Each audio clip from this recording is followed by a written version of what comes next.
মুক্ত যদি কন্যা কাটতে চায় এদেশের মানুষ আর দুর্নীতিবাদ চাঁদাবাদ সন্ন্যাসী টেন্ডারবাদ দখলবাদের ক্ষমতায় দেখতে চায় না।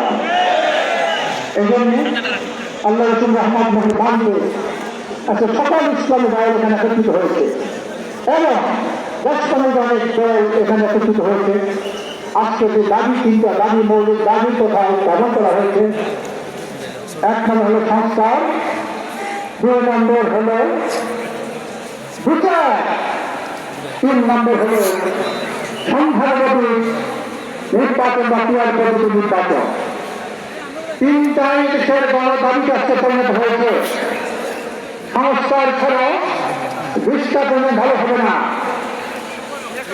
বিচার ছাড়া দুর্নীতি মুক্ত দেশ হবে না, পিয়ার পদ্ধতি ছাড়া শতভাগ জনমতের